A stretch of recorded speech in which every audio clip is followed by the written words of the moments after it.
play and call it work. MiniWarGaming's Faction Focus!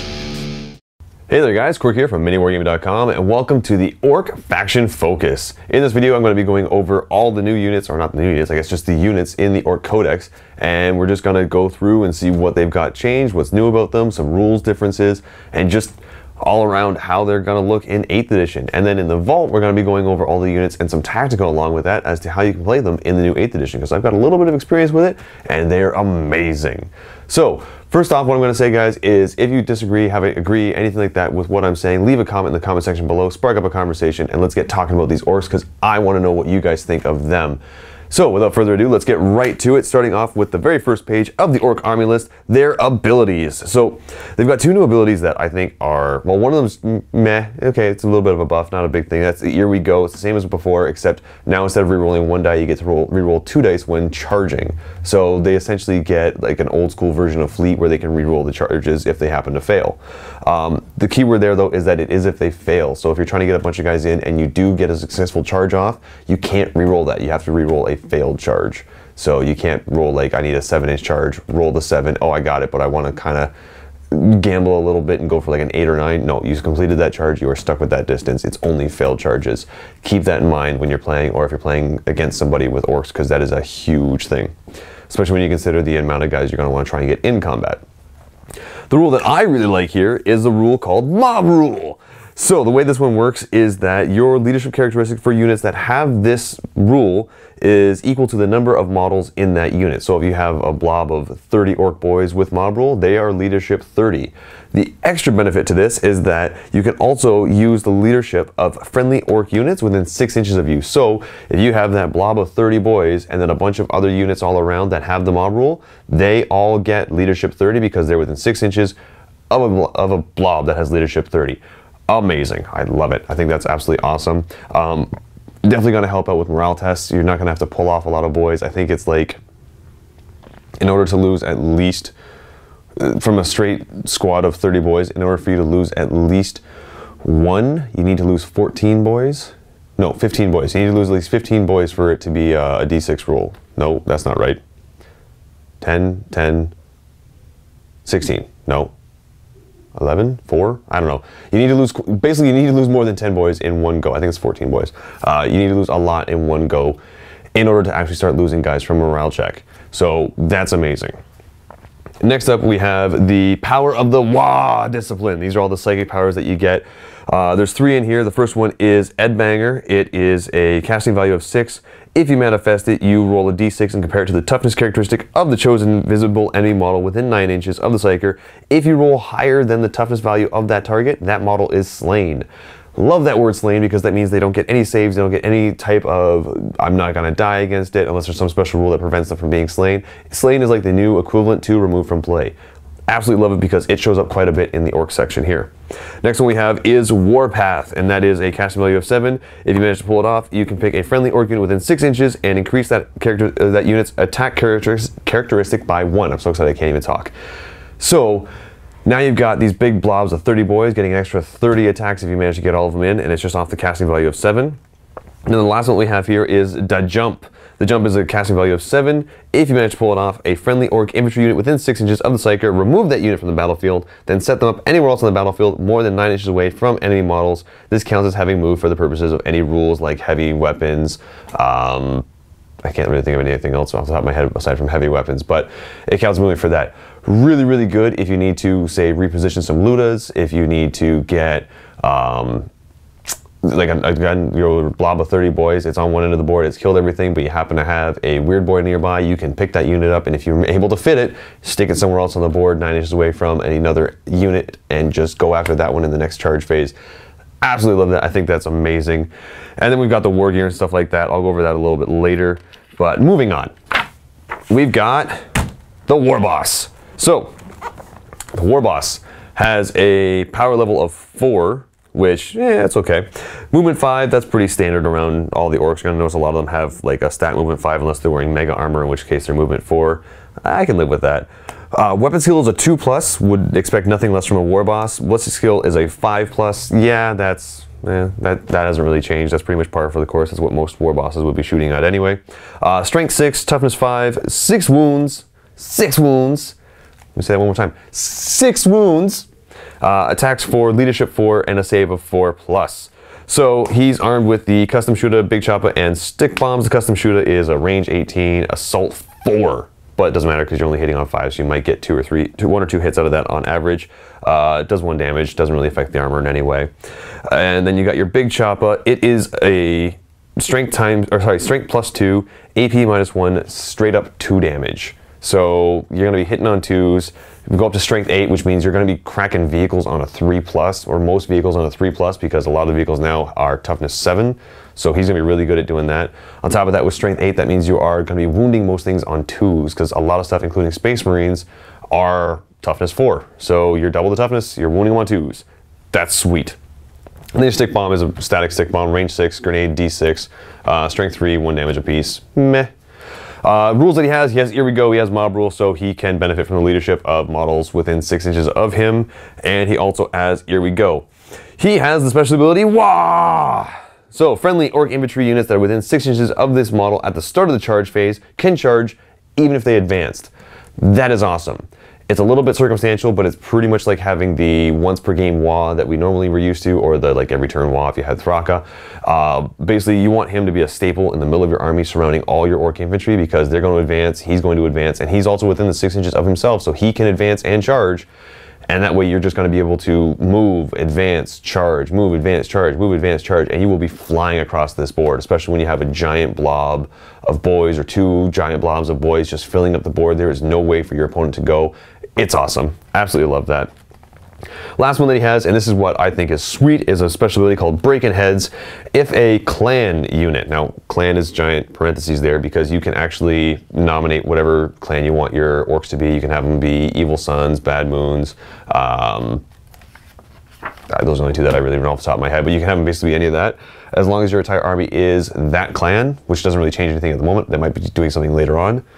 But if they are all part of that clan, then units of that clan that fail a morale test within 3 inches of the war boss can restore order by suffering D3 mortal wounds, and then they treat it as passing the morale test. So, say for example, you are losing D6 plus 3 boys because your leadership is just terrible and you've lost a ton of boys out of it. You can opt to not have to do that and just say, you know what, I'm just going to take D3 mortal wounds, roll that. Oh, I took 2 boys dead, as opposed to everything else, and you're treated as passing the morale test. Sweet! So that's awesome. I love it. Then what they've done here is they've got the war boss, they've got him in mega armor. Again, all they're doing with that is dropping him down to 4-inch movement, but giving him an extra wound. That's pretty much it there. And it also gives him the ability to switch out a lot of his custom shooter with any of the shooty weapons or choppy weapons from that list. You could do that before with the war gear options of the regular war boss. I don't think it really changes anything else from that. You can take an attack squig if you want to, but yeah, all they're really doing by giving him the mega armor is lowering his movement by 1, giving him an additional wound, and it also gives him access to the power claw, which is strength ×2, AP -3, damage D3. Special rule for this one though, and this is something that you are going to have to make sure your opponent or you are following, because this is huge, is that you have to subtract 1 from your to hit rolls when you're using the power claw. It's supposed to be this big unwieldy thing. So instead of hitting on 2s like he normally does, he'll be hitting on 3s. Meh. I'd take that. That's not a big deal at all.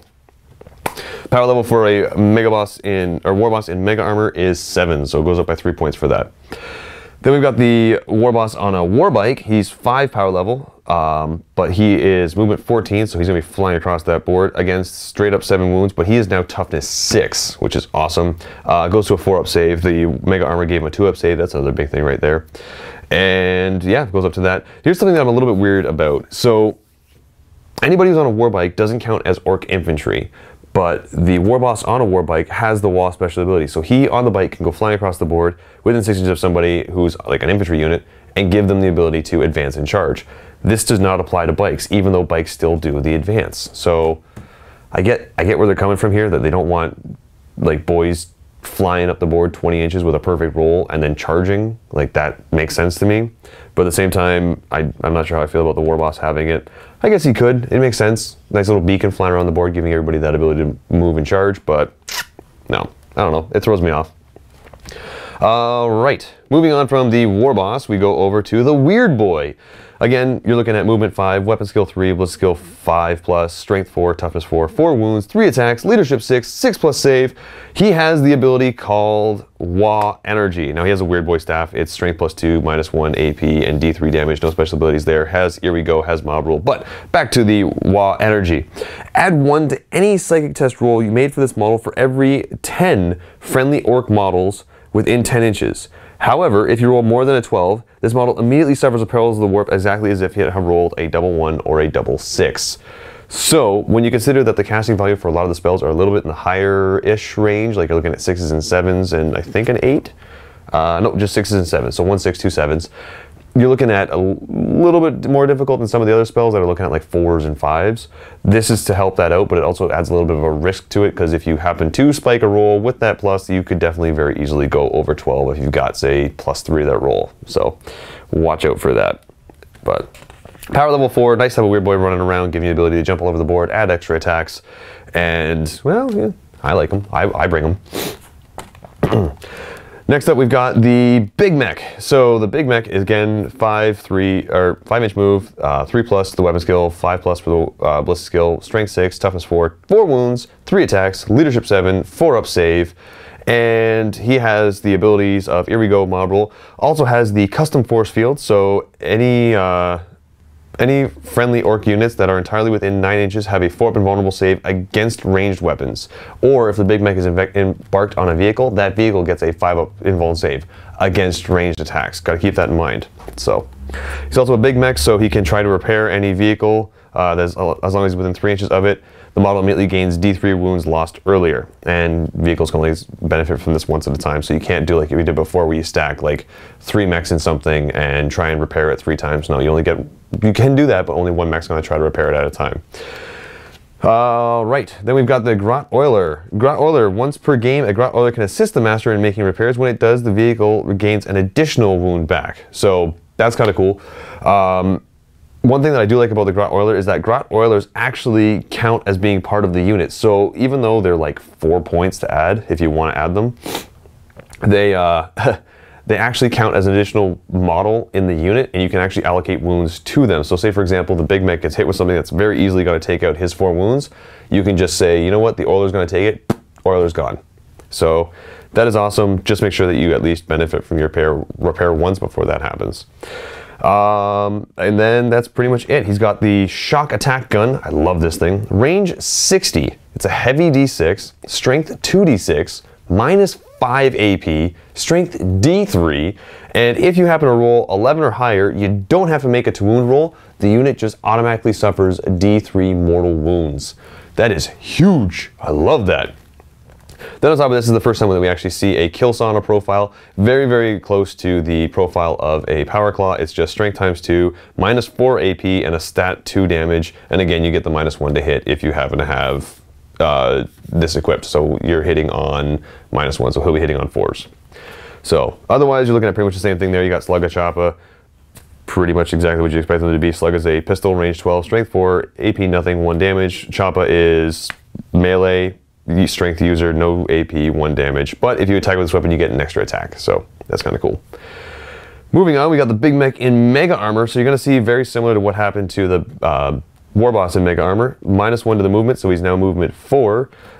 Gets an extra wound and goes up to a 2-up save. Also gives him the ability to take the Custom Mega Blasta, which is awesome. Or the Teleporty Blasta. Or sorry, the Teleport Blaster. I can't even say the word. I'm so excited here. Custom Mega Blaster is range 24, assault 1, strength 8, AP -3, D3 damage, but if you happen to roll a 1 to hit, he suffers a mortal wound. So watch out for that. This is the one that I really like though. The Teleport Blasta. Ha! Got it that time. Range 12, assault D3, strength 8, -2 AP, 1 damage. But if the model you're shooting at happens to suffer at least 1 unsaved wound at the end of the phase, if the result is, roll a d6 at the end of the phase. If the result is greater than the model's wound characteristic, it's slain. Dead. So that's awesome for taking out, like, you know, things with 2 wounds, 3 wounds, even 4 wounds possibly. The only thing that you really have to worry about is anything that's like a 6 or higher, because this won't work. But even on a 5, you could theoretically roll a 6 and just wipe them out. So that could be an amazing character killer right there. Then on top of that, with the Mega Army, you get access to the Power Claw, the Kill Saw, things like that. And then he still has the same rules, Custom Force Field, the Mechanic Rule, and a Grot Oiler. So, moving along, we have the Big Mech again on a Warbike. Again, same stat changes right there. He has access to the Shock Attack Gun. Can be a biker mechanic, so it's now, if you didn't move and you're more than 5 inches, whoa, hold up. Oh, okay, sorry. At the end of your movement phase, if this model didn't move more than 5 inches, so this is kind of their little nullification there. If it didn't move more than 5 inches, it can try and repair something. So this is basically their way of stopping you from going on a bike and flying across the board to repair something because you're moving 14. But again, you look at the same stat changes here. Movement goes up to 14, toughness goes up to 5, 4 up save, and then all the same changes there. So he has 6 points. Now we get into some of the fun guys. We have the name characters here. We have Thraka, Gazgul Thraka. Movement 5, weapon skill 2+, blitz skill 5+, whatever about the blitz skill, doesn't really matter. Strength 6, toughness 6, 8 wounds.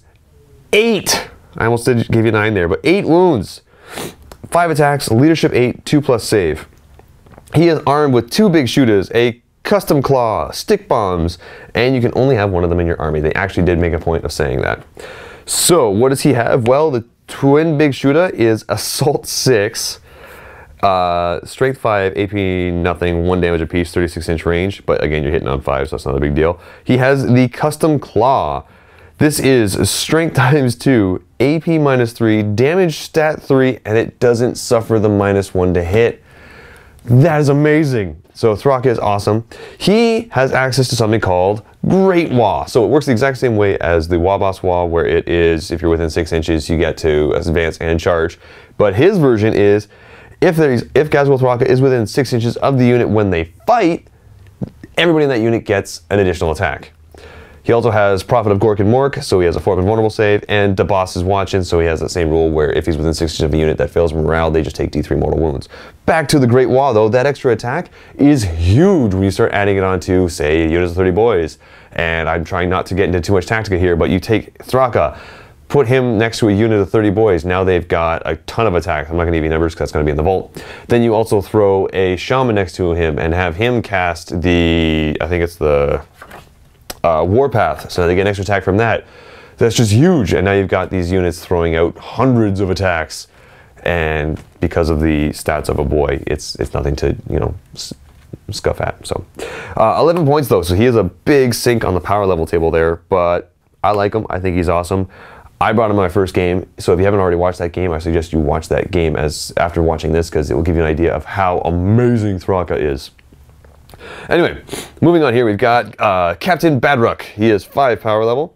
He is weapon skill 2, blitz skill 4, strength 4, toughness, or sorry, strength 5, toughness 4, 6 wounds, 4 attacks, leadership 8, 3+. He can take an ammo runt with him, which is something that's awesome. I'll get to that in a second.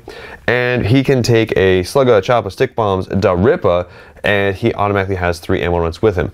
Da rippa. Now this is an amazing gun. So you can opt to actually supercharge this, but on a standard shot, it is range 24, heavy 3, strength 7, AP -3, damage 2. Okay. Opt to supercharge it. It is again range 24. It is still heavy 3, but it goes up to strength 8. Now keep that in mind for a second. Strength 8, strength 7 to strength 8 is the jump that you would normally need for hurting pretty much anything, like any basic vehicle. On a 4 now jumps up to a 3. That is the huge part right there. It also means that now you're wounding a lot of stuff that's toughness 4 on 2s. It means that you are, it's awesome because you're actually jumping, making that one jump from the 7 to 8. I personally think that's the biggest jump in the game, so that pretty much all infantry now gets wounded on 2s as opposed to 3s. Here's the risk to it though. It's also -3 AP, stat 3 damage, but if you ever roll a 1 to hit, the bearer of the weapon suffers D3 mortal wounds after all the weapon shots have been resolved. There's a risk there. This is why I think he has 3 ammo runts with him. An ammo runt allows him to re-roll 1 dice for each ammo runt accompanying him when shooting. there is no limit on that. It's not like a once per game like it used to be where, okay, my ammo run's here, I'm gonna fire, I missed, I'm gonna kill off the ammo run, and I'm gonna try and shoot it again. This is, if there is an ammo run next to him, you can opt to re-roll a dice when shooting. He has 3. You can opt to re-roll 3 of your shots, which means that heavy 3 is essentially a heavy 3, old school twin linked. So that's awesome. Now keep in mind, it also means that they're part of his unit, so if he happens to kill off 1 or 2 of them, then you don't have to worry about morale. It also means that he has a way to dump heavy mortal wound shots into a grunt and just lose 1 of his rerolls. Super, super awesome. Absolutely love that. He also has a Flashiest Git. I think that's the best name for a rule. You can re-roll hit rolls of 1 in the shooting phase for friendly units of Flash Gits within 6 inches of him. So he's just got the biggest gun and he wants to impress everybody. So he also has a 5-up invulnerable save. So that's from the Gold Tooth armor. Next up we have Boss Zagstruk. He is a power level 5. Movement 12, weapon skill, ballistic skill 2 and 5, strength 4, strength 6, toughness 4, 6 wounds, 6 attacks. You get the rest of it. Again, he has all this basic stuff: sluggish choppa, stick bombs. He has the Vulcan claws. It's strength +2, -3 AP and D3 wounds. Pretty good, but you're only able to make 2 attacks with that, so it is limited there. He has Irigo, he has Mob Rule. He has Full Throttle, which means he can advance and charge in the same turn, but if you do, roll a d6 after Overwatch has been resolved, and on a 1, he suffers a mortal wound. So, that's not the worst thing ever, but there's a way to cancel that out because he has the Cyborg Body, which means that on a roll of 5 or 6, any wounds suffered are ignored. That's awesome. He also has Drill Boss, so any Stormboyz within 6 inches of him automatically pass all morale tests. Cool.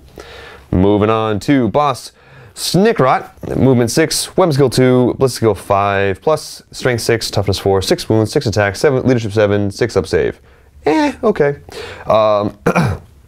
He doesn't really have very much here. He has Mork's Teeth, which is strength user, so a strength 6, -1 AP, stat 2 damage. Not bad. I can live with that. He has Irigo, he has Mob Rule. He also has Sneakiest Git. So when he is in cover, add 3 instead of 1 to saving throws for him, which means that he now has a 3-up save when he's in cover. That's awesome. He also has Cunning Infiltrator, which means that he, during deployment, you can set him up hiding instead of in place on the battlefield. At the end of any of your movement phases, he can sneak out of his hiding place, set up anywhere on the battlefield more than 9 inches away from an enemy model. Another fancy way of saying he can deep strike, which isn't even a thing anymore. So, then we have the Red Skull Commando. You can reroll hit rolls of 1 in the fight phase for any friendly units of Blood Axe Kommandos within 6 inches of Boss Snikrot. Cool. And then Terrifying Killer. Enemy units have to take a morale test within 6 inches of, any enemy units taking a morale test within 6 inches of him, add 1 to the result. That's pretty cool, but there seems to be a lot of ways to kind of modify morale tests all over the place, so we'll see if that really comes up. I don't know if you would really want to use him as a +1 morale beacon, but you never know, maybe. Alright, next up we have just a straight up mech. He has pretty much the exact same stat line as a big mech. He's movement 5, weapon skill 3, ballistic skill 5, strength 4, toughness 4, 3 wounds, 2 attacks, leadership 6, 6 up save, has a sluggish choppa, can have a kill saw, which just means that he's going to be walking around with that ×2, -4, 2 damage apiece. But he also has the mechanic special rule, so he can try and repair vehicles, and he can take oilers with him. 3 points. That's not bad. Painboyz. Yes, these guys are awesome. So this is another one of those things that you want to have just kind of wandering around the board, helping to annoy your opponent. So Painboyz have movement 5, 3+ weapon skill, 5+ ballistic skill, strength 5, toughness 4, 4 wounds, 4 attacks, leadership 6, 6 up save. They can take an orderly with them. The orderlies are a once per game attempt to heal things. So the way this works is that a Painboy has the Doc's tools, which means roll a d6 every time an infantry or biker unit loses a wound within 3 inches of the Painboy. On the result of a 6, they didn't lose that wound. Ooh. It also means that additionally, at the end of your movement phase, he can attempt to heal a single infantry or biker model within 1 inch. Roll a d6. On the result of 1, the unit he was attempting to heal dies. On anything else, that unit heals a d3. So there's a little bit of a chance that your patient could die when you're trying to heal him. Otherwise, you're going to be getting some d3 wounds back, which isn't too bad. Then we've got that's at 4 power level. Go up to 6 power level, you got the Painboy on a warbike. Same thing as applies before. As long as you don't move within 5 inch, as long as you didn't move 5 inches in the movement phase, you can attempt to heal somebody, and then just all the regular stuff you see from being on a war bike. So movement goes up, save goes up, toughness goes up, everything like that. All right. Then we have Mad Dok Grotsnik. So, movement 5, weapon skill 2, pretty much going to be like that for the rest of this book. Strength 5, toughness 5, 4 wounds, 4 attacks, leadership 8, 4+ save. He is able to do the 1 scalpel short of a med pack. So at the start of a charge phase, if there are no friendly Ork infantry units within 3 inches, he can attempt to charge the nearest enemy, or sorry, he will attempt to charge the nearest enemy unit if there is one within 12 inches. If he does, sorry, he will do this even if he advanced or fell back in the turn, but not if he's already within 1 inch of an enemy unit. And he has the super cyborg body, which means that if he loses a wound on a roll of 5 or 6, he gets that wound back. Otherwise, he basically is just a super powered Painboy. He still has the Dok's tools, or sorry, Dok's tools. I can pronounce things right, but otherwise, yeah, he's pretty much the exact same. So that's going to be it for all of the HQ units. Let's move on to troops. My personal favorite right now, you can tell as I'm like rubbing my hands with excitement here, we've got Boyz. Boyz is a unit containing at least 10 Ork Boyz. They are a power level 5, so keep that in mind as I'm explaining everything to you here. So they're power level 5. They are weapon skill 3+, blitz skill 5+, and they have a strength 4, toughness 4, 1 wound, 2 attacks, leadership 6, 6+ save. Okay, that's all well and good. They have a choppa, which means that each time the bearer fights, he can add an additional attack with this weapon. So now they're at 3 attacks. They have the green tide. So if there's ever 20 more models, add 1 to their attack characteristic for each model in this unit. So if you have a unit of 20, now each boy has 4 attacks. Keep that in mind when I've been talking about all the other things you can add on here, like Thraka, like the spell, like throwing a Painboy near them, and it goes on and on and on. They get ridiculous, especially when you include the fact that they are strength 4.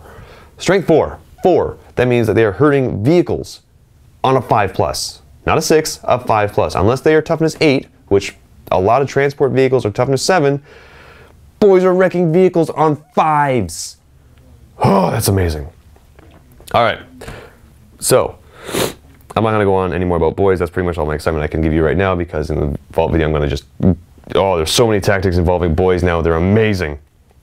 Next up we got Gretchin. Gretchin are movement 5, weapon skill 4, 5+, blitz skill 4+, strength 2, toughness 2, 1 wound, 1 attack, leadership 4, 6+ save. But they're 10 guys for 2 points. 10 guys for 2 points, that's amazing.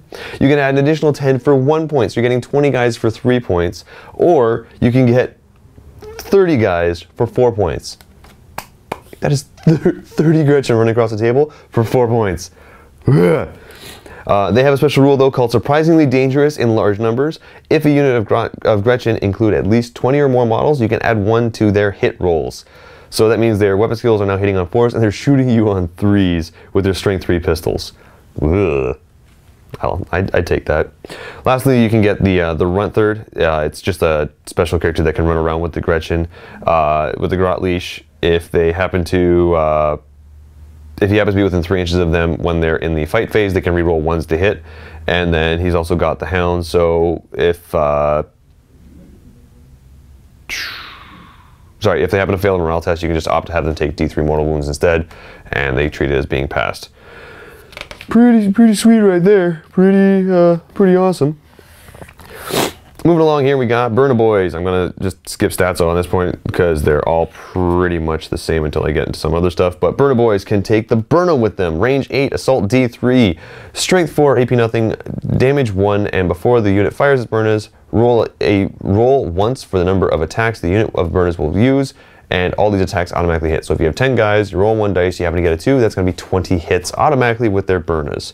If you roll a 3, that's 30 hits. If you roll 1, it's 10, but still, that's pretty awesome. Their Burnas in melee, though, are Strength User, AP -2, and 1 damage. That's pretty sweet. They also have a Pyromaniacs, sorry. If you happen to destroy a unit in the shooting phase, it will automatically pass morale tests until the start of your next turn. Ugh. So, burn something, it dies, they're now essentially fearless. That's pretty cool, I can live with that. Next up we got Tankbustas. Love these guys. They are the Suicide Squad of Orks. Same basic stat line, weapon skill 3, 5, 1 wound apiece, except for the Nob who's got 2 wounds. But they have a lot of really crazy powerful weapons here. They got the pair of rocket pistols. It is a pistol 2, strength 7, AP -2, D3 damage, range 12. They got the rocket launcher, 24-inch range, assault 1, strength 8, -2 AP, 3 damage. They have the Squig Bomb, which is a single attack, Squig Bomb. It's 18-inch range, hits on anyway. This weapon can't target units with flies, so keep that in mind.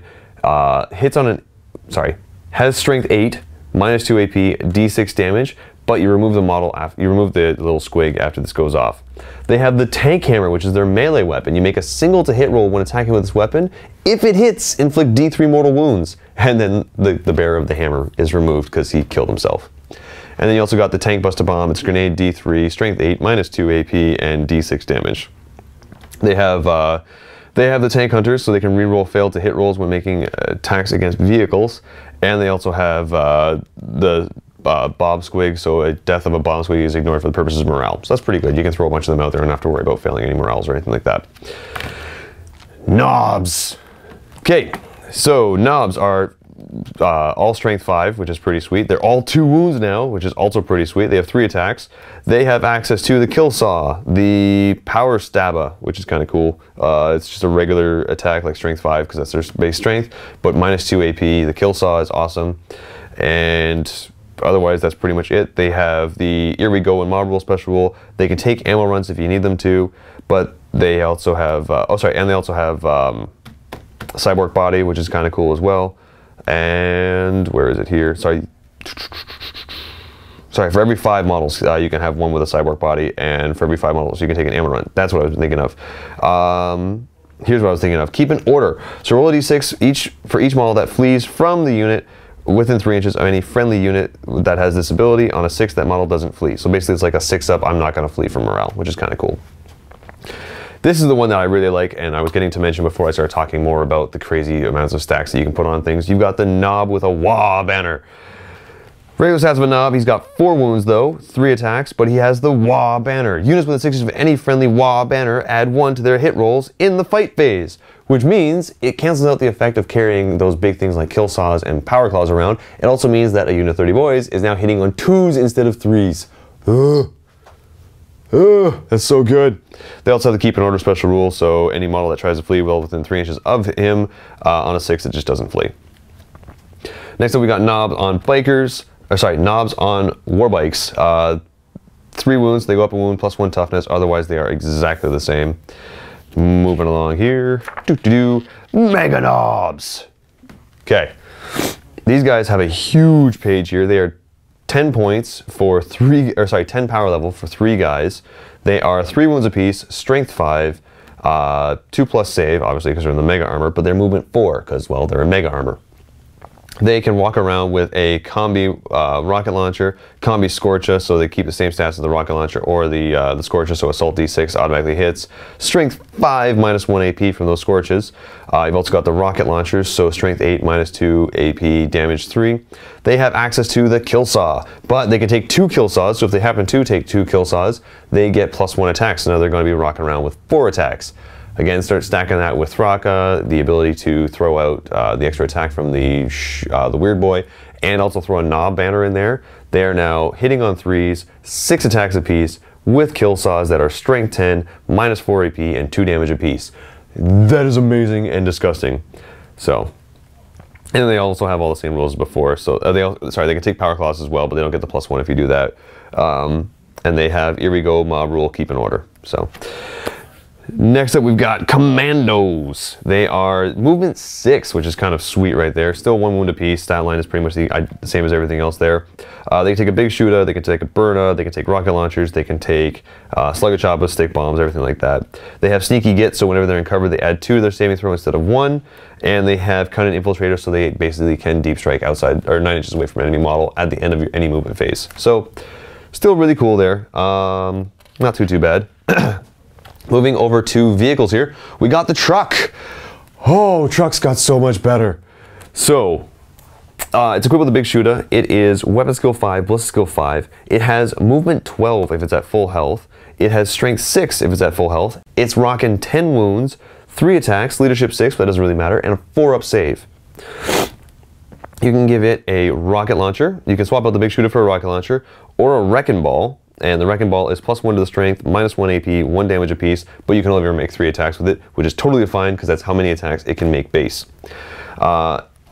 As for abilities, it has explode, so if it reduces 0 wounds, roll a d6. If you roll a 1, it explodes. Each unit within 6 inches suffers d3 mortal wounds.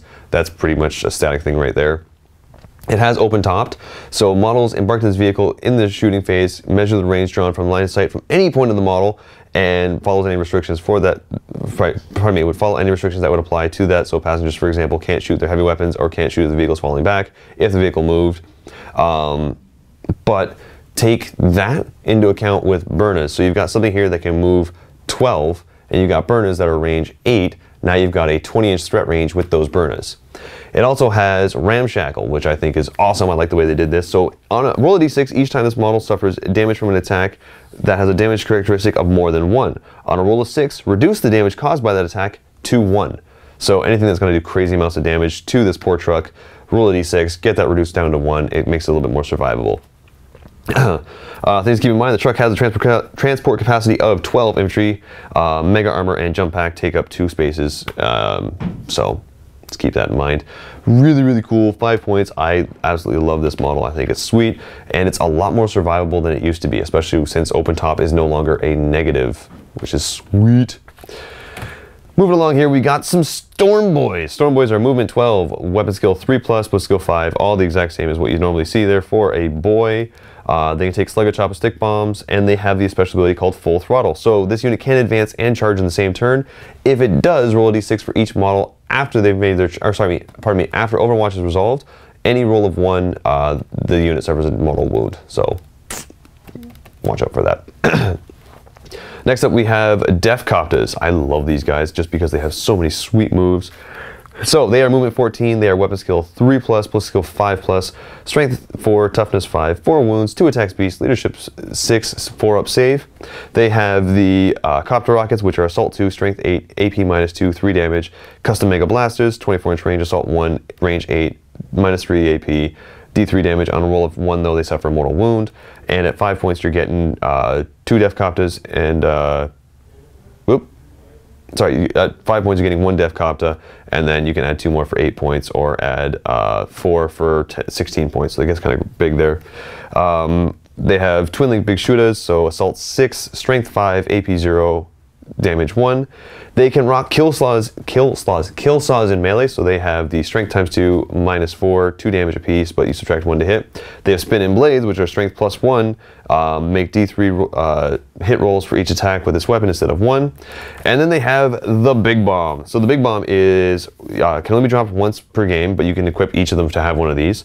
Anytime a Deffkopta flies over a unit, you can nominate one of the units that it flew over and roll a die for each model in that unit up to 5. On a result of 5 or more, that unit suffers a mortal wound. You can do this once per battle. So say, for example, you have 3 Deffkoptas, you can have 3 bombs, you can fly over 1 unit, and each Kopta can do it once. So that would be 5, 10, 15 dice rolling on a 5+, that unit suffers a mortal wound. That is amazing. Absolutely love it. They also have scout ahead, so during deployment, instead of being placed on the battlefield, at the end of any of your movement phases, the Deffkopta can swoop in, ambush their foe, setting up anywhere in the battlefield more than 9 inches away from an enemy model and within 14 inches of a battlefield edge. And then they also have turbo boost, that this model automatically advances 6 inches in the movement phase instead of having to roll a dice. So that's pretty sweet. Absolutely love that.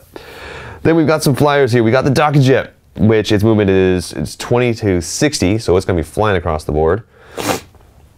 Weapon skill 5+, doesn't really matter because it's going to not really get into combat that much, hopefully. But it's plus skill 5+, it's strength and toughness 6, 12 wounds, 3 attacks, 4-up save. It has, where is it here? It is equipped with, I think it's 3 super shooters. 4 super shooters. So a super shooter is assault 3, strength 6, AP -1, 1 damage. That means you are firing 12 shots in the shooting phase. You can opt to add 2 more on there, so you're firing 6, 12, 18 shots in the shooting phase. It has airborne, so it can't be charged unless the unit that's charging it has fly. Hard to hit, so your opponent subtract 1 to hit it in the shooting phase. It can go supersonic, so you can pivot 90 degrees, then move. Everything like that. It has Daka Daka Daka. So if the Daka Jet targets the same unit with all of its super shooters, you can add 1 to all of those hit rolls. So now it's hitting on 4+, which is sweet. And it has crash and burn. So if it's reduced to 0, you roll a d6 on the result of a 6. It explodes. Each model within 6 inches suffers d3 mortal wounds. That's pretty sweet. So that is the basic stat line for a lot of the flyers here. We're just going to move on here to the Burner Bomber. It has twin big shooters, a Scorcher Missile, Super Shooter, and a Burner Bomb. The Burner Bomb is something that can be dropped as it flies over an enemy unit.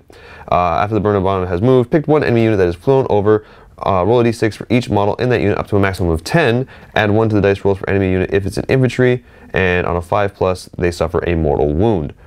Blah. Again, can go supersonic, has explosive demise, so when it's reduced to 0 wounds, it's on a 4+, it crashes and burns. Everybody within 6 suffers 3 mortal wounds, not d3. Can have a Grot Gunner, so when it's attacked with this, when the big bomber attacks with its twin shooters, add 1 to the hit rolls. It has airborne, so it can't be charged and hard to hit. So pretty sweet there. 8 points for that. And I'm sorry, it's getting a little cold in here, so my nose is running. And then we have the Blitzer Bomber.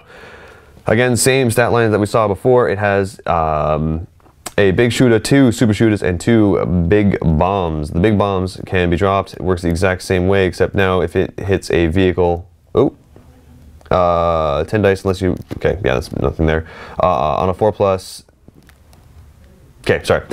You can drop it up to you can drop it over a unit, rolling a d6 for each model in that unit up to a maximum of 10. On a 4+, that unit suffers a mortal wound. Again, it has Grot Gunner, Crash and Burn, Airborne, Hard to Hit, and Supersonic. 7 points. Okay. Then we have the Wazbom Blastajet. So it's, again, following all the same stats there. It can take a 2 Wazbom Mega Cannons, which are heavy D3, strength 8, -3, D3 damage, and if you happen to roll a 1, then you have to suffer 1 to hit, you suffer a mortal wound. Okay, just watch out for that. That kind of sucks. A Smasher Gun, which is heavy 1, strength is so the strength is not actually on there. Instead, what you do is you roll 2d6. If your result is equal to or greater than the target's toughness, the attack is successful, and the wound is successful. It is -4 AP and d6 wounds. Then it also has a Stick Bomb Flinger, which is range 12, assault 2d6, strength 6, AP nothing, 1 damage. And then you can opt to give it a Super Shooter, Teleported Mega Blaster, Wazbom Mega Cannon. Those are all different versions of the ones that I've explained earlier. It has airborne, hard to hit, supersonic. It has the enhanced weapon sight, so a Wazbom Mega Blaster does not suffer the penalty to hit for moving and firing heavy weapons. In addition, this model can choose a single enemy unit each shooting phase, add 1 to the rolls add 1 to the hit rolls against the models that you nominated for the Smasher Gun. It also has a custom force field, so it's armed with a custom force field, giving it a 4-up invulnerable save, as well as any units that are entirely within 9 inches of it, and then it has a crash and burn rule. So that's pretty sweet. All right, so we've got a few more things here.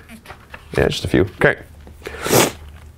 Moving on, we got the War Bikers. It's pretty much just regular boys on bikes. So they get +1 toughness, so they're going up to toughness 5. They have a 4-up save. They have 2 wounds each. They can take the Daka Gun, which is, their bikes are equipped with 2 Daka Guns. So they are range 18, assault 3. So that means each bike is firing 6 shots at strength 5, AP nothing, 1 damage apiece. If they're hitting on 5s, that's still pretty sweet. They're rocking it with Slugger Choppers and Stick Bombs.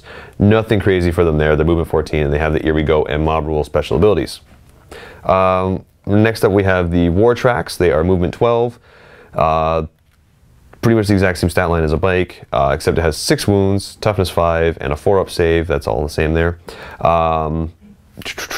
It is equipped with a Twin Big Shooter. So a Twin Big Shooter is assault 6, strength 5, AP nothing, 1 damage apiece, 36-inch range.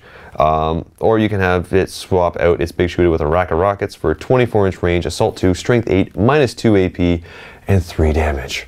Blah. It also has Outrider, so during the deployment you can set up the tracks flanking, so basically follows the exact same rule as everything else, where you can set them up anywhere on the battlefield, touching an edge and more than 9 inches away from enemy models. So just set them up on any table edge 9 inches away from enemies. Kind of cool there. That is your war tracks. Then you got your Scorches, which have the exact same stat line as a war track, but they can take the Scorcha, which is 8-inch range, assault D6, strength 5, minus 1 AP, 1 damage, and this weapon will automatically hit. And then lastly, we have the War Buggy. The War Buggy has an additional 2 inches in movement, 1 less wound, and otherwise exactly the same. And they can walk around with the Twin Big Shooter and the Rack and Rockets. And again, they also have the Outrider special rule. So War Buggies are a little bit faster, but a little bit more fragile. Next up, we got some big guns. 2 points. These things are amazing. So they are, the big gun itself is a weapon skill 6+. And it has 3 wounds, toughness 5, strength 3, ballistic skill 4+, leadership 6, 5+ save. But you can take a Grot Gunner. And the Grot Gunner has a weapon skill 5+, ballistic skill 4+, strength 2, toughness 2, exact same as regular Grot. So for 2 points, you are getting a big gun and 2 Grot Gunners. The guns you can take are either going to be a cannon, a lava, or a zap gun. The cannon can fire as either a frag or a shell. If you fire it as a frag, it's a heavy D6, strength 4, AP nothing, 1 damage apiece. If you fire as a shell, it's heavy 1, strength 8, AP -2, and D6 damage. 36-inch range. Pretty sweet. You've also got the lava. This weapon can actually target units that are not visible to it. It's got 48-inch range, pardon me. Heavy D6, strength 5, AP nothing, 1 damage apiece. And then there is the Zap gun, 36-inch range, heavy 1, strength 2d6, -3 AP, 3 damage apiece. Before firing this weapon, if you get a 11 or higher, it automatically causes 3 mortal wounds instead of having to roll the wound. Abilities it has, you have the Grot crew, so any big gun with the crew accompanying it can be deployed with 2 models. Has take cover, so the Grot Gunners can only be targeted in the shooting phase if they are the closest enemy unit. And artillery, yeah, the artillery can only fire if there's a Grot Gunner within 3 inches of it. Otherwise, if there's no more Grots around it, it's immediately shut down and removed from play. So you want to keep those Grots alive. Kind of, sort of following the same rules as artillery back in 7th. Next up, we got the Mech Guns. Exact same as the big guns for rules-wise. They have the Grot crew, take cover artillery, but you can take the Bubble Chukka. I love this thing.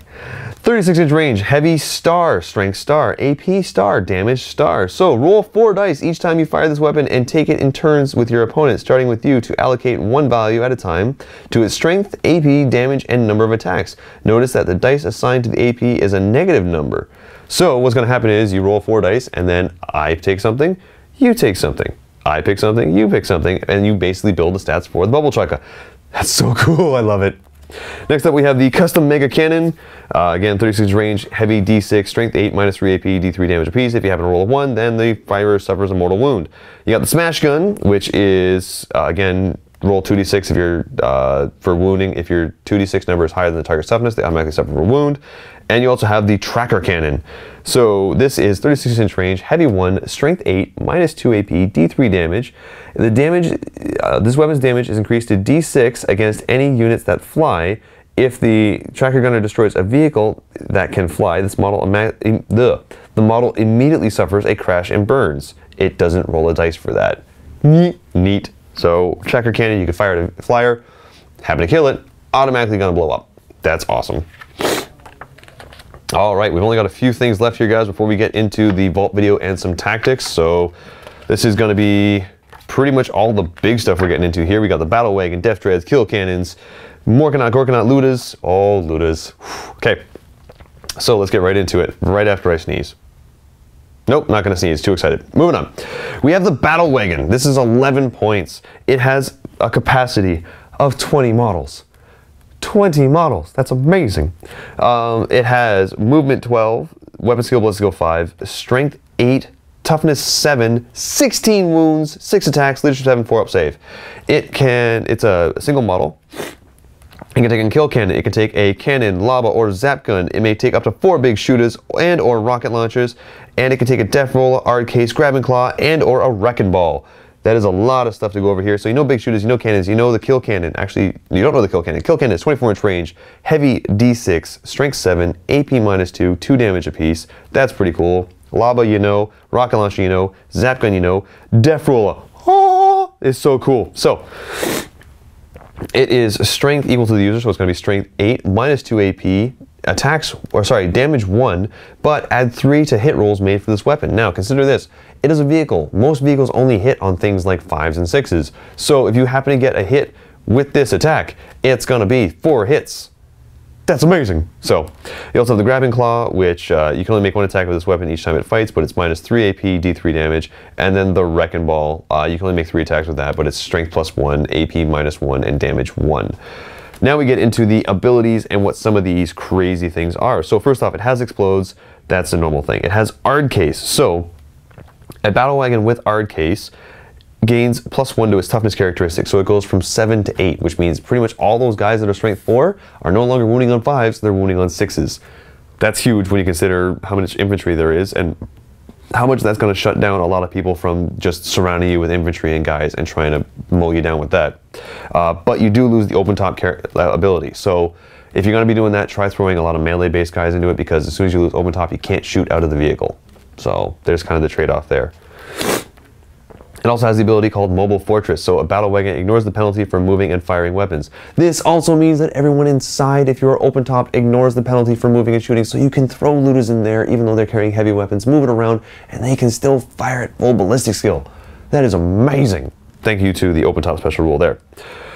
All in all, Battlewagons are amazing, and I definitely think you should take them. Also, one thing to note, if you do decide to equip it with a kill cannon, the transport capacity drops from 20 down to 12, so watch out for that.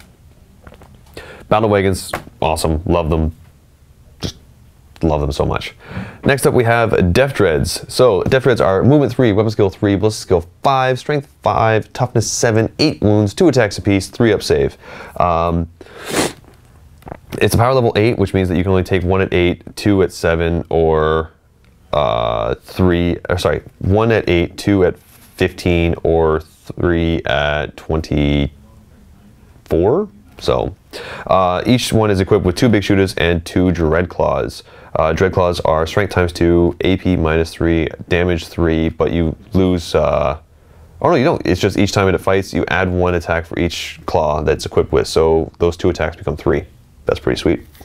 It can be, you can replace any of your big shooters with rocket launches, custom mega blasters, Scorcha, or an additional dread claw. So you could be walking around with 4 dread claws. It's kind of disgusting. This is me pretending to be a Death Dread with dread claws. I'm done. Anyway, special abilities. It has Here We Go, so it can reroll those charges. It has Dread Mob, so if it's deployed as a single group, each model must be within 6 inches of at least another one. After that, each Death Dread acts as a single unit. So basically when you deploy them, they have to be within 6 inches of each other. It also has the Explode special rule, so if it does happen to get reduced to 0 wounds, roll a d6 on a 6. Each unit within 3 inches suffers d3 mortal wounds. Okay.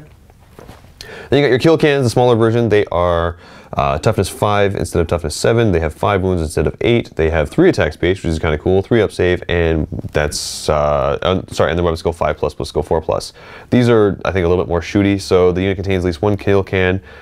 You can bump it up to a power rating of, for 4 power. You can bump it up to a power rating of 10 and get 3, or you can bump it up to a power rating of 19 and get 6, which is kind of cool. They can they're equipped with a big shooter and a can claw. The can claw is strength plus 3, AP minus 3, 3 damage stat. You can replace their big shooter with a rocket launcher, custom mega blaster, Scorcha, or a Grotzuka. And the Grotzuka is range 18, heavy 2d3, strength 6, AP nothing, 1 damage apiece, which is kind of cool. The special rules they have Explodes. Obviously it's a vehicle, it's going to explode. But it also has Scragum. When a unit of kill cannons contains 3 or more models, add 1 to their attack characteristic, which is pretty sweet, which means they have 4 attacks. I like that. Alright guys, we're getting into the last couple pages here. Yeah, we've got 2 pages left. So, here we have the Morkanaut, power level 18. It has a move of 8, weapon skill of 3+. This is all at full health, it drops as that goes. Weapon skill 5+, strength 8, toughness 8, 18 wounds. 4 attacks, leadership 7, 3 up save. It is a single model equipped with a custom mega blaster, 2 twin big shooters, 2 rocket launchers, a custom mega cannon, and a claw of Mork or possibly Gork. So, Custom Mega Blaster is Assault 1, Strength 8, AP -3, D3 damage. If you roll a 1, you suffer mortal wound. Meh. Custom Mega Cannon is Heavy D6, 36-inch range, Strength 8, AP -3, D3 damage. If you roll a 1, you suffer mortal wound, so don't roll those ones. You got your rocket launches, you got your twin big shooters. The Claw of Mork and or possibly Gork has 2 different weapon profiles. The first one is the Claw, which is Strength ×2, which means you're Strength 16. AP -4, D6 damage. Pretty cool. Or you can Smash, which means you're a Strength user, so you're Strength 8, -2 AP, Stat 2 damage, but make 3 hit rolls each attack. Make 3 hit rolls each attack made with this weapon instead of 1. So, yeah, you can get 16 hits theoretically with that, which is kind of disgusting. It has Here We Go, it has Explodes, it has a custom force field, it has Big and Stompy, so if you fall back in the movement phase, you can still shoot or charge during its turn. In addition, it can fire heavy weapons without suffering the penalty for moving, and if it wants to get cover, it needs to be at least half covered from the person shooting at it. It has a transport capacity of 6, and again, Mega Armor and Jump Pack take up 2 spots. So, the Explodes result for this is just, it's anything within 9 inches suffers D6 mortal wounds. So bigger guy, bigger explosion. Moving over to the Gorkanaut. Wow, it's getting really cold in here. I'm sorry, guys. Same stat line as before, so that's going to be the same. It is equipped with the Deathstorm Mega Shooter, 2 twin big shooters, 2 rockets, a Scorcha, and a Claw of Gork or possibly Mork. The only thing that's different here is the Deathstorm Mega Shooter. It is heavy, 3d6, strength 6, -1 AP, 1 damage. Everything else is exactly the same. Transport capacity has Big and Stompy, Explodes, Here We Go. It just doesn't have the custom force field. So, but for some reason it's 1 point more. I don't know why. I'd have to look into that. Next up, we have Lootas. They are a power level of 8. Their stat line is Movement 5, Weapon Skill 3+, Blitz Skill 5+, Strength 4, Toughness 4, Wounds 2, Attacks 2. I'm lying, there's Wounds 1. They're only Wound 1. I'm upset about that. I actually knocked something over the table there. I'm so upset. So it's 8 points, you get 5. For an additional 4 points, so going up to 9, you can get 10, or you can go up to 16 to get 15 guys. It's basically, they have the Deff guns, which are 48-inch range, heavy D3, strength 7, AP -1, damage 2. When you fire, you roll 1d3, and that's how many everybody gets to shoot. They have the Here We Go and Mob Rule special rule, and if you have a spanner, then at the end of the movement phase, a spanner can attempt to repair a single vehicle other than a vehicle with fly within 1 inch, and it gains 1 wound lost early in the battle, and it can only be repaired once per turn. Your spanner can be equipped with a kill saw, and it can swap out its slugger for a souped up weapon from the souped up weapons list, which is a lot of like the fancy guns there. Moving over to the last 2 pages here, we have Flash Kits. Flash Kits are movement 5, they are weapon skill 3, okay. Ballistic skill 4+, they are the best shooting orcs out there. Strength 5, toughness 4, 2 wounds apiece, 3 attacks, leadership 6, 6 up save, and a unit at 7 points contains 4 Flash Kits and 1 captain. You can include an additional 5 Flash Kits for 6 points more, so you go up to 13, and they can all be, the Flash Kits or captain can be accompanied by an ammo runt. So, each Flash Kit is equipped with a Snaz gun and a stick bomb. The Snaz gun is 24-inch range, heavy 3, strength 5, AP -2, 1 damage apiece. That's pretty cool. You also have the special rule here for, so they have Here We Go, Mob Rule, Ammo Run, all that's the same, but they have the special rule here called Gun Crazy Show-Offs. So after this unit has shot in the shooting phase, roll a d6. On a 6, all models in that unit must immediately shoot again, but can only target the nearest enemy unit. That has the potential of being amazing or terrible. So, I like it. I think it's awesome. Definitely going to be using that. And we move over here to the last thing, guys, the Stompa. Okay. Stompas have a power level of 49. They are movement 12. They have a weapon skill of 3+. They have strength 10, ballistic skill 5+, by the way. Toughness 8, 40 wounds, 40 wounds. That's amazing. And they're going to be walking around with 4 attacks and a 3 up save. A Stompa is a single model equipped with a Def Cannon, Super Gatler, 3 big shooters, a twin big shooter, 3 super rockets, a Scorcha, and a Mega Chopper. Whoa, there's so much stuff here. So, big shooter we know. Deff Cannon is a 72-inch strength, or sorry, heavy D6, strength 10, AP -4, D6 damage, and when attacking a unit with 10 or more models, this weapon type changes to a heavy 2d6. So, there's your anti-infantry right there. Scorcher we know, Super Gatla, love this one. 48-inch range, heavy 2d6, strength 7, AP -2, 1 damage, and also has the Psychodaka Blasta special rule. The Psychodaka Blasta special rule is you can opt to fire this weapon a second time. Roll a d6. On a 2+, you can make another attack. On the result of 1, the weapon's ammo has been expended and can no longer be used for the rest of the battle. If you want to fire it a third time in the shooting phase, roll a d6. On a 5+, you can make the attack. On a roll of 4 or less, you're out of ammo. That's really cool and really risky. So if you want to try and risk it and roll that 2 up, you can get 2 shots out of it. If it's late game and you get the second shot and you need that third shot, you have the chance of doing that. Wouldn't recommend it though, because you could run out of ammo. Then we have the Mega Choppa, which is the exact same as the one that we have on, it's basically the exact same profile that we have here, that we had on the Claw of Gork and or possibly Mork. The only difference is that their smash is AP -5 and it's 6 damage, and then the slash is -2 D3, but you make the 3 attacks like normal. Has Here We Go, has Explodes. It's basically each unit within 2d6 suffers d6 mortal wounds. It has the effigy of Ork, so Ork units within 6 inches of the Stompa can reroll failed morale tests. Has a capacity of 20 models. Again, armor and jetpacks take up 2 of those. It has bigger and stompier, so if it falls back, it can actually fall back through enemy models as long as it doesn't end within 1 inch of an enemy model. And it can ignore the rules for moving and shooting heavy weapons. It also, when it falls back, can opt to shoot and charge. That's pretty much it, guys. That is all the stats on all of the Orks, so everything there. I kind of touched on a few of the tactics there. I was really hoping to save all of that, but I do have a lot of tactics to talk about. So, guys, go ahead, click on the vault video below. You now know all the stuff that's in the book. Let's get into some tactics and how you can mishmash all these guys together and get some crazy things going on. So guys, go ahead and click that link in the video description below. Thank you so much for watching. Don't forget to leave some comments in the comment section. Let's get a debate going here. What do you guys think of Orks? What are your favorite units for Orks? What do you guys think Orks are going to stand up to against other things? What are going to be their worst things, matchups? Do you think Orks have shot up in the ratings? Do you think they're a better army now than what they were in 7th edition? Because personally, I think they're awesome. I think they are definitely going to be in one of the top lists there. So yeah, definitely, guys. Let me know in your comment section. Let me know in the comment section below.